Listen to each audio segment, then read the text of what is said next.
세계적 명성을 가진 역사가요, 저술가인 폴 존슨이라는 분은 페르시아를 정복하는 알렉산더의 정복 전쟁에 대해서 이야기하면서 알렉산더는 페르시아, 성경에서 말하는 메데 바사 나라를 썩은 달걀처럼 깨뜨렸다고 표현을 했습니다. 그렇게 페르시아를 점령했던 알렉산더는 동방으로 원정하며 계속 정복의 역사를 쌓아갔는데, 그의 특이한 점은 그 정복해가는 과정에 많은 학자들을 데리고 다녔습니다. 그래서 그리스 문화와 동방을 정복하면서 동방의 문화를 같이 융합시켜서 찬란한 헬라 문화를 만들었습니다. 그런데 아쉽게도 그 알렉산더 대왕이 32살의 젊은 나이에 원인 모를 병으로 죽고 맙니다. 알렉산더의 죽음으로 헬라 제국은 그의 7명의 장군에 의해서 나뉘어 다스려지게 되는 혼란을 겪게 됩니다. 그런 권력 다툼이, 권력 싸움이 계속되다가 3명은 거기에서 도태되고 4명의 장군이 분할하여서 알렉산더 대왕의 큰 나라를 통치하게 됩니다. 알렉산더 대왕뿐만 아니라 왕권이 그 다음 사람에게로 이양되는 과정에는 보통 죽고 죽이는 권력 싸움이 있는 경우가 매우 많습니다. 통일 이스라엘의 최전성기를 이루었던 다윗 왕도 어느새 나이가 들었습니다. 다윗이 30살에 왕이 되어서 40년 동안 통치를 했는데, 역대상 26장 31절에 보면 그 당시 다윗이 왕위에 있은 지 40년이 되었다 그랬습니다. 26장의 사건이 왕이 된 지 40년이 되는 해의 일이라면 그 앞에 있는 내용들이 거의 같은 때에 기록한 겁니다. 따라서 본문과 본문 전후의 말씀은 다윗이 거의 말년에 일어났던 그러한 사건들입니다. 정권 말년에 이제 왕권을 이양해 주어야 했기 때문에 다윗은 나름대로의 많은 고민을 했을 것입니다. 다윗의 왕권이 힘이 있었을 때도 다른 사람도 아닌 아들 압살롬의 반역이 일어났었고, 베냐민 사람인 세라의 반역도 있었고, 또한 아들인 아도니아의 반역도 겪어야만 했습니다. 나이는 많고 다스려야 할 나라는 크고 안팎으로 틈만 있으면 왕권을 넘보는 반란이 일어나는 상황에서 이제 왕권을 물려주고 왕권을 물려받아야 되는 이 솔로몬은 다윗이 보기에 너무나도 어리고 미숙했습니다. 역대상 22장 5절에 보니까 다윗이 이르되 내 아들 솔로몬은 어리고 미숙하다 그랬습니다. 그로 인해 다윗의 마음은 매우 찹찹했을 겁니다.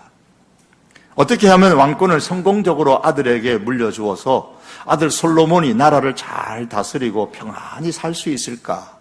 이것이 다윗의 노년에 가졌던 고민이었던 것으로 보입니다. 재산이 많은 노부모는 어느 날 통장을 열어보고 재산 목록을 살펴보면서 고민을 합니다. 이 정도를 물려주면 내가 죽어도 자식이 험한 세상에서 고생하지 않고 잘 살 수 있을까? 얼마를 물려주면 고생하지 않을까? 고민을 합니다.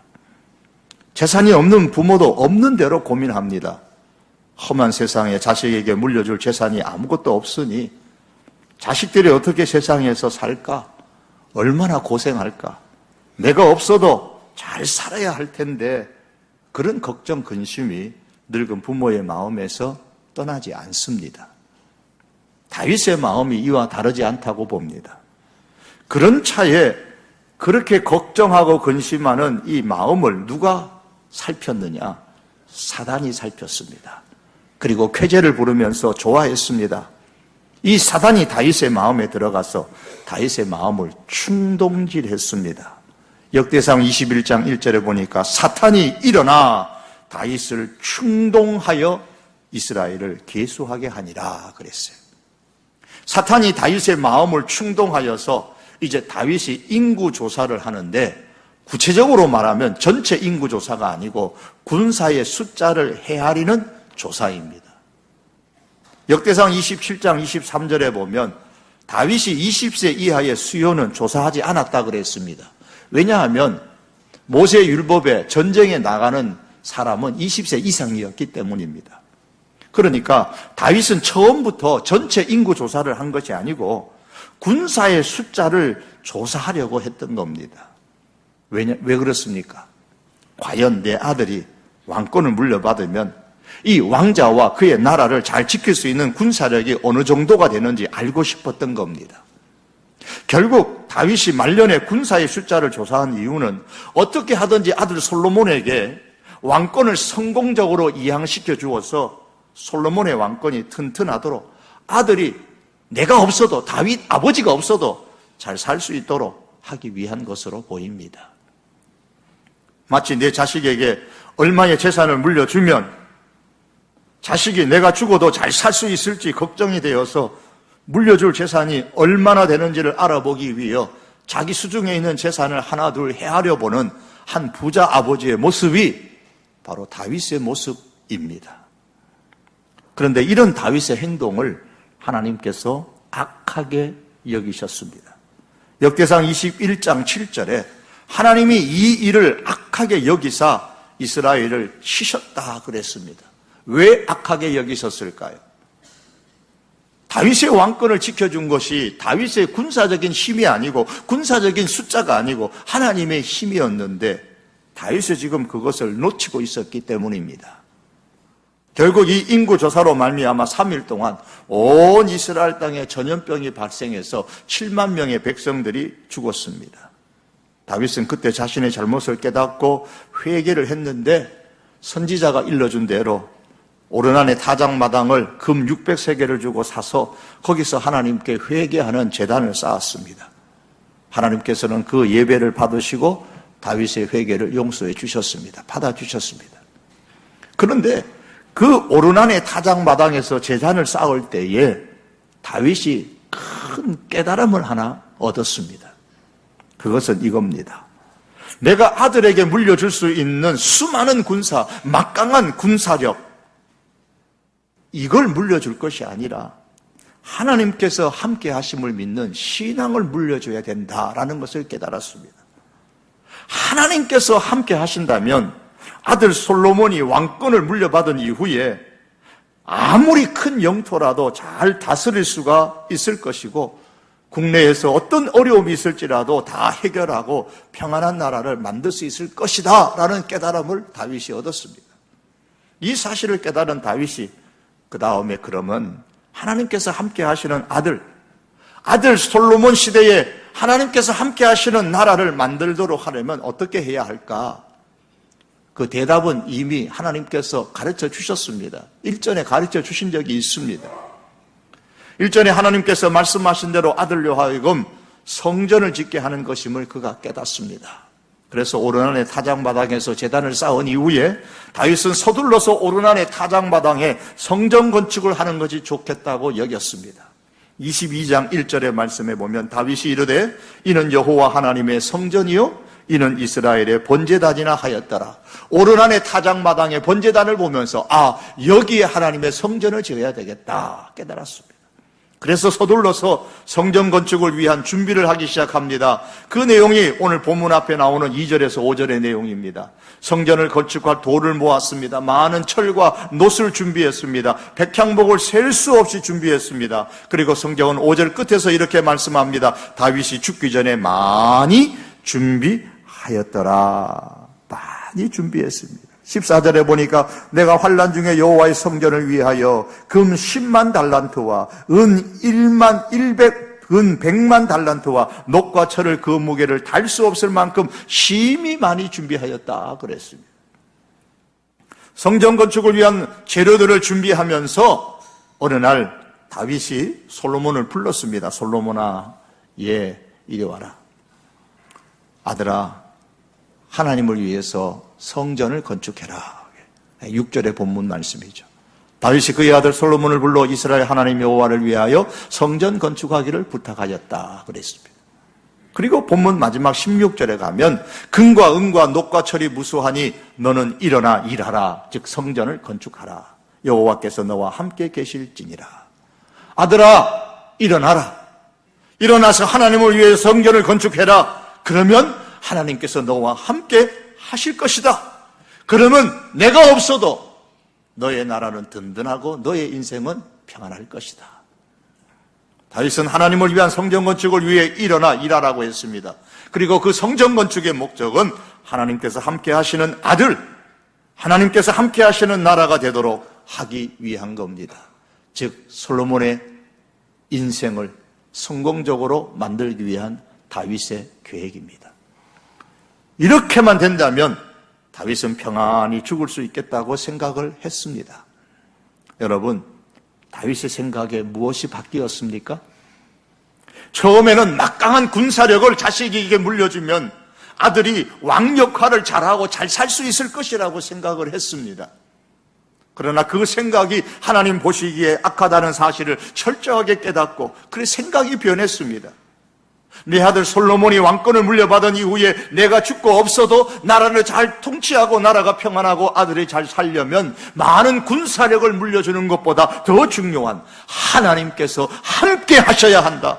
하나님께서 함께 하시려면 하나님의 약속대로 성전을 지어야 된다. 그래서 6절에서 성전을 건축한다라고 아들에게 부탁을 했고 10절에서 성전을 건축하는 것이 하나님의 뜻이요 솔로몬 너의 사명이라고 가르쳐 주었습니다. 그리고 11절에 가면 솔로몬이 하나님의 성전을 건축할 수 있도록 축복을 했습니다. 그리고 14절 이하에서 내가 성전 건축을 위하여 많은 것을 준비했지만 아직은 부족하니 여기에 너가 더 보태어서 성전을 일어나 건축하라고 말합니다. 성전 건축을 위한 많은 목수와 석수와 숙련된 기술자들과 금은 노철이 많으니 너는 일어나서 일하라. 성전을 건축하라.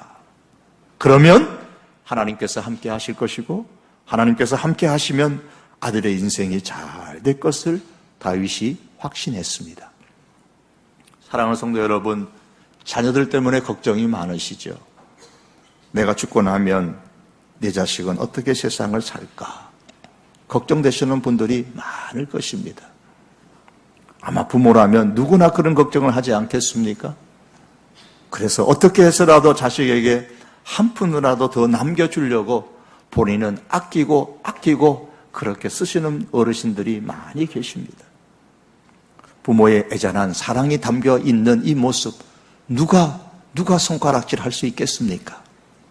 그런데 우리 하나님은 부모가 물려준 그 재산이 자녀를 이 땅에서 하나님의 복을 받는 삶을 살도록 보장하지 못한다고 말씀하시며 다윗의 사건을 통해서 지금 우리에게 강조하고 계십니다. 사랑하는 성도 여러분, 부모가 죽은 이후에 자녀 세대가 이 험한 세상을 해치고 잘 살려면 많은 재산을 물려주면 되는 것이 아니라 많은 재산을 물려받으면 되는 것이 아니라 하나님께서 함께 하시는 자녀가 되도록 만들어야 되고 하나님이 함께 하시는 자녀가 되도록 내가 힘써야 합니다. 하나님께서 함께 하시는 신앙의 자녀가 되도록 만든 다음에는 유산을 얼마나 물려주든 그것은 본인의 형편에 따라 하셔도 안심할 수 있습니다. 그것이 순서입니다. 그러나 이 순서가 바뀌어지게 되면 부모인 우리가 세상을 떠난 이후에 우리의 자녀의 인생은 부모의 생각대로 보장할 수 없습니다. 자녀된 성도 여러분, 가능한 많은 재산을 물려받으면 이 세상에서 남보다 행복하게 살 수 있는 것이 아니라 먼저 하나님께서 함께 하시는 자녀가 되도록 우리가 힘쓰십시다. 하나님께서 함께 하시는 신앙의 자녀가 될 수 있도록 먼저 힘쓸 수 있기를 바랍니다. 다윗은 성전 건축에 대한 꿈을 품었으나 왜 이루지 못했는지를 이제 아들 솔로몬에게 7절과 8절에서 말한 이후에 오래전에 솔로몬이 태어나기도 전에 하나님께서 다윗에게 아들에 대해서 약속해 준 3가지를 이야기를 들려주면서 그 중에 핵심인 성전 건축에 관한 약속, 하나님의 뜻에 관해서 이야기를 해줍니다. 10절의 말씀에 그가 내 이름을 위하여 성전을 건축할지라. 아들아, 하나님께서 성전 건축에 대한 사명을 너에게 주셨다. 하나님께서 내게 너는 피를 많이 흘렸으니 성전을 건축하지 못할 것이지만 너의 아들로 하여금 성전을 건축하게 하시겠다고 하셨다. 그러니 아들아, 이게 너에게 주신 하나님의 약속이고 사명이다. 그러니 성전을 건축해라. 그렇게 말합니다. 사랑하는 성도 여러분, 다윗의 아들 솔로몬에 대한 하나님의 약속이 있는 것처럼, 다윗의 아들 솔로몬에 대한 하나님의 뜻이 있는 것처럼 오늘날 우리들에게도 우리와 우리 자녀에 대한 하나님의 약속이 있고 하나님의 뜻이 있습니다. 하나님의 영광을 위하여 우리가 이루어야 하고 동시에 우리의 자녀들이 이루어야 할 사명이 있습니다. 그것이 어디에 나옵니까? 성경에 있습니다. 그렇기 때문에 우리는 다윗의 아들에 대한 하나님의 뜻, 하나님의 약속을 이렇게 이야기해 주었던 것처럼 우리는 우리의 자녀에 대한 하나님의 약속이 무엇인지, 우리의 자녀들에 대한 하나님의 뜻이 무엇인지 그것이 기록된 이 성경을 우리의 자손들에게 이야기해 주어야 합니다. 그래서 성경은 부모들에게 하나님의 말씀을 자녀들에게 가르치라고 말했습니다. 신명기 6장 1절에 2절에 보면 너희의 하나님 여호와께서 너희에게 가르치라고 명하신 명령과 규례와 법도라 그랬습니다. 누구에게 가르칠 것이냐? 내 자녀에게 부지런히 가르치고 너의 손자들에게, 손녀들에게 부지런히 가르치라고 말씀을 했습니다. 그런데 이 말씀은 모세가, 하나님께서 모세를 통해서 성직자에게 주신 말씀이 아닙니다. 모든 일반 백성들에게 주셨던 말씀입니다. 하나님의 사람인 우리가 목회자가 아닐지라도 우리 성도들이 자녀들에게, 손자, 손녀들에게 하나님의 말씀인 성경을 가르치라고 말씀하시는 겁니다. 그러면 우리의 자녀들이 장구하고 이 땅에서 형통할 것이고 하나님께서 함께 하시는 인생이 될 것이라고 약속하셨습니다. 이것이 우리들의 자녀에 대한 하나님의 약속이고 하나님의 뜻입니다. 사랑하는 성도 여러분, 하나님은 솔로몬처럼 우리 모든 성도들에게 교회를 짓게 하시겠다든지 아니면 모든 성도들에게 목회자가 되게 하시겠다든지 아니면 모든 성도를 멀리 선교사로 파송하게 하겠다든지 하는 뜻을 품지는 않으실 겁니다. 어떤 특별한 사람에게는, 특별한 자녀에게는 하나님께서 그와 같은 뜻을 보이시겠지만 모든 사람에게는 아닐 겁니다. 하지만 모든 성도들이 하나님의 말씀인 성경을 가르치고 배우게 하겠다는 뜻을 하나님이 품으셨습니다.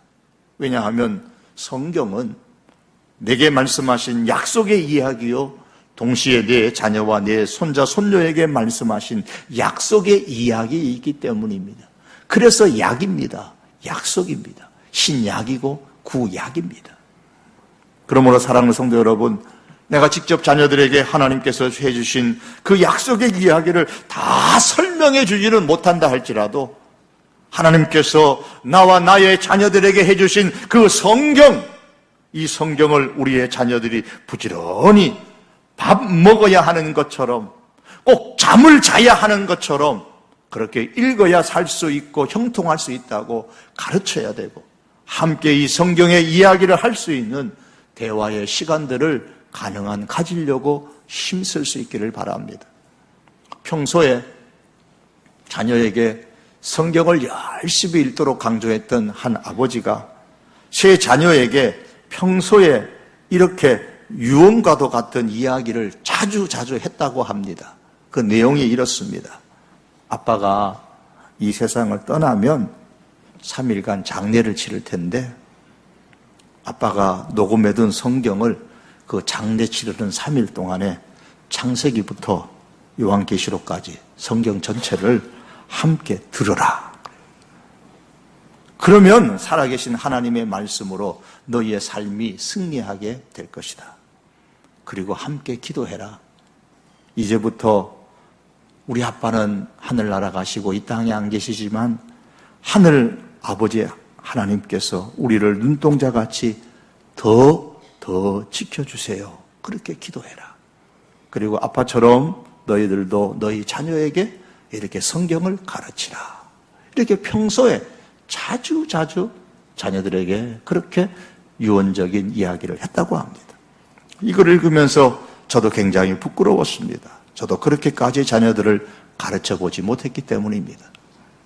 다윗의 아들 솔로몬을 향한 하나님의 약속에 관한 이야기를 해준 것처럼 우리는 우리의 자녀들을 향한 하나님의 약속의 이야기인 이 성경을 읽도록 가르칠 수 있기를 바랍니다. 그래서 우리들의 모든 자녀들이 하나님께서 함께 하시는 그런 인생이 되도록 만드십시다.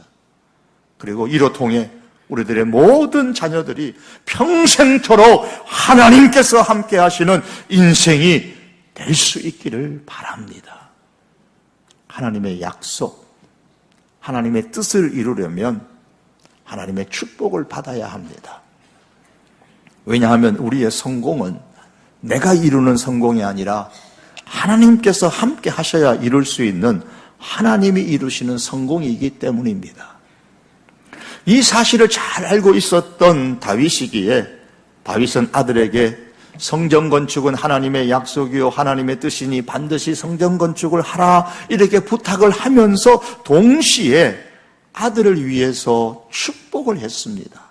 그 축복의 내용이 11절에서 12절에 보면 4가지가 나오는데 그 핵심은 아들 솔로몬이 하나님의 축복을 잘 받아서 하나님의 축복을 많이 받아서 성전을 건축하고 하나님의 말씀을 잘 지키기를 원한다라는 겁니다.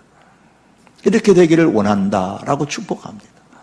사랑하는 성도 여러분, 믿음의 부모이기에 하나님께서 주신 큰 특권이 하나 있는데 그것은 자녀들을 축복할 수 있는 축복권입니다.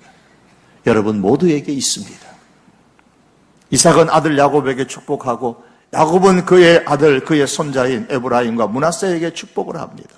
그리고 모세는 이스라엘의 아버지와 같은 지도자로서 이스라엘 자손들에게 축복했습니다. 하나님의 사람 모세가 죽기 전에 이스라엘 자손을 위하여 축복함이 이러하니라. 그러므로 믿음을 가진 하나님의 사람인 우리 부모님, 우리 여러분들은 자녀들에게 축복할 권세가 있어요. 이 권세를 활용하셔야 됩니다.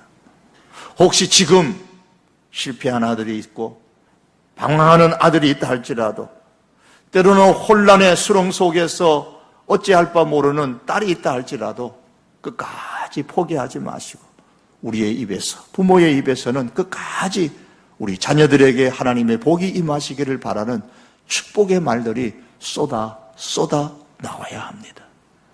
동시에 우리들의 자녀들은 이 부모님이 말씀하신 축복을 받을 수 있는 그 그릇을 잘 준비하는 하나님의 사람이 되도록 힘써야만 합니다.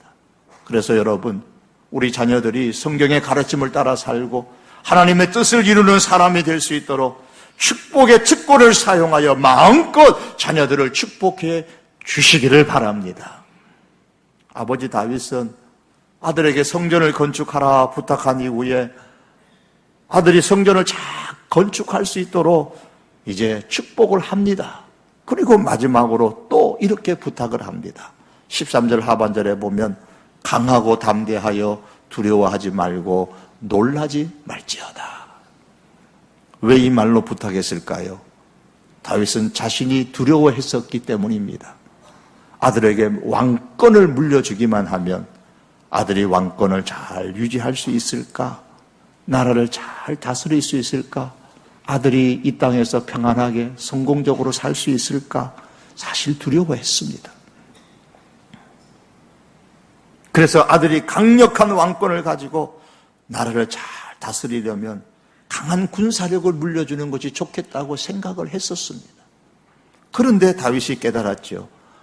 이것은 두려워해야 할 일이 아니구나. 하나님께서 함께 하시는 아들이 되도록 가르치면 되는구나. 이 사실을 깨달았습니다. 그래서 마지막으로 또다시 부탁합니다. 강하고 담대하여 두려워하지 말고 용기를 잃지 말고 일어나서 하나님을 위하여 성전을 건축하라. 그리하면 하나님께서 함께 하실 것이다. 16절 하반절 말씀입니다. 너는 일어나 일하라. 여호와께서 너와 함께 계실지로다. 많은 부모님들이 우리의 자녀가 공부해야 될 시간에 자신의 성공을 위해서 많은 스펙을 쌓기에도 부족한 시간에 내 자녀가 성경을 읽고 성경을 배우는 시간을 가지면 어떻게 세상의 사람들을 따라잡아서 저들처럼 살 수 있을까? 걱정이 많아요. 그래서 학원 가면 걱정이 안 되는데 교회 간다 그러면 걱정이 돼요. 걱정스러워요. 어떡하나, 지금 학원 가서 공부해야 좀 쫓아갈 텐데 저렇게 교회 가니 어찌할꼬. 많은 믿는 부모님들조차도 세상에서 성공하려면 세상의 비결대로 해야 한다고 주장을 합니다. 생각을 해요. 이스라엘 백성들이 가나안 땅에 들어가면 가나안의 비결대로 해야 가나안 땅에서 성공할 수 있다고 생각하고 그렇게 살아갈까 봐 하나님께서 이런 말씀을 주셨어요. 내가, 너가, 내가 혹시 심중에, 혹시 마음에 이러기를, 이 민족들이, 즉 가나안 민족들이 나보다 많으니 내가 어찌 그를 쫓아낼 수 있으리요 하리라마는 너는 그들을 두려워하지 말라. 너희의 하나님 여호와 곧 크고 두려운 하나님이 너희 중에 계심이니라. 이 땅에서의 성공의 비결은 세상의 성공 비결을 쫓아가는 것이 아니라 하나님의 성공 비결을 쫓아가는 것이라는 말씀입니다. 하나님의 성공 비결이 무엇입니까? 하나님이 너희 중에 계심이니라. 이것이 이스라엘 백성이 가나안 땅에서 성공하는 비결이라는 말씀입니다. 다윗도 오늘 16절 마지막에서 이것을 아들 솔로몬에게 강조합니다. 여호와께서 너와 함께 계실지로다. 사랑하는 성도 여러분, 하나님께서 함께 하시면 할 수 있습니다. 이것이 성공에 대한 하나님의 비결입니다. 하나님은 지금 우리 자녀들에게 성경을 가르치고 교회에 와서 예배를 드리게 하고 주의를 지키게 하고 성경을 읽도록 하면서 언제 대학에 보내고 어떻게 직장에 가게 만들고 어떻게 세상에서 남보다 성공하는 자녀로 만들 수 있을까를 염려하는, 걱정하는 우리 부모님을 향하여 말씀하시는 겁니다. 성공에 대한 세상의 비결을 따라가지 말고 하나님의 비결을 따르라. 세상의 비결을 안 따라가려니까 불안하죠. 걱정스럽죠. 그래서 말씀합니다. 두려워하지 말아라. 걱정하지 말아라. 하나님의 성공 비결을 쫓아가면 성공한다. 사랑하는 성도 여러분, 이것을 기억할 수 있기를 바랍니다. 내가 성공하는 게 아닙니다. 나 때문에 내 아들이 성공하는 게 아니고 내 아들이 성공하는 것이 아니라 하나님께서 성공하게 하시는 겁니다. 내 힘으로 성공한 것 있다면 그것은 모래 위에 세운 집과 같이 쉽게 무너질 것이지만 하나님께서 성공하게 하시는 것은 반석 위에 세운 집과 같아서 넘어지지 않습니다. 이것을 우리가 참으로 믿는다면 주변의 사람들이 다 세상의 비결로 세상에서 성공하려고 힘쓸 때에 걱정하지 마시고 두려워하지 마시고 우리 성도계 하나님의 사람들은 하나님의 비결로 세상에서 성공하려고 힘쓸 수 있기를 바랍니다. 두려워하지 마시고 자녀들에게도 이것을 가르칠 수 있기를 바랍니다. 성공에 대한 하나님의 비결은 하나님께서 함께 하시는 것입니다. 하나님께서 함께 하시는 인생이 되려면 하나님의 뜻을 이루는 사람이 되어야 됩니다. 솔로몬에게는 성전을 짓는 것이 하나님의 뜻이기에 다윗은 아들에게 성전을 지으라고 했습니다.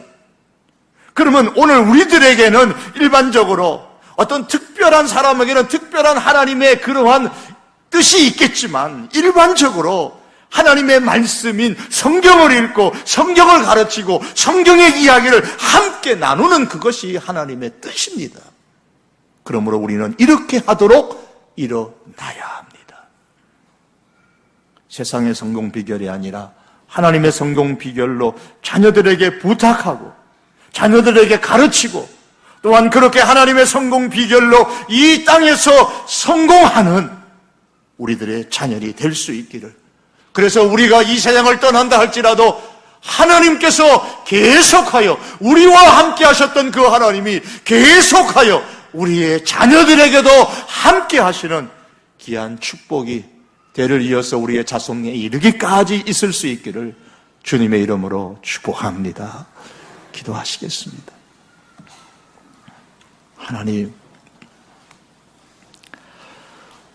큰 군사력을 물려주면 아들 솔로몬이 잘 살 수 있겠다고 여겼는데 하나님의 뜻은 그것이 아니었고 하나님이 함께 하시는 인생이 되도록 가르쳐주라고 다윗이 깨달은 것을 오늘 말씀을 통해서 다시 묵상합니다. 하나님께서 오늘도 여전히 우리에게 이 말씀을 주시는데 세상의 사람들이 따라가는 그 방법대로 하지 않으면 주여 우리가 두렵고 떨립니다. 아버지여, 이럴 때 우리에게 더 큰 믿음을 허락하여 주셔서 우리와 우리 자녀들에게 하나님이 가르쳐 주시는 성경의 비결을 따라서 그렇게 행할 수 있도록 힘 주시고 믿음 주시고 은혜 주시옵소서. 우리와 늘 함께 하시는 하나님, 우리들뿐만 아니라 이제 우리들의 다음 세대인 우리의 자녀들에게도 영원히 살아계시는 하나님께서 능력으로 함께하여 주시옵소서. 그래서 우리 자녀들이 이 세상에서 넉넉하게 세상을 이기고 하나님의 사람으로 살아가기에 부족함이 없도록 주님 축복하시고 믿음의 큰 영향력을 이 땅에 끼치며 살 수 있는 자손들이 되게 하여 주옵소서. 예수님의 이름으로 기도하옵나이다. 아멘.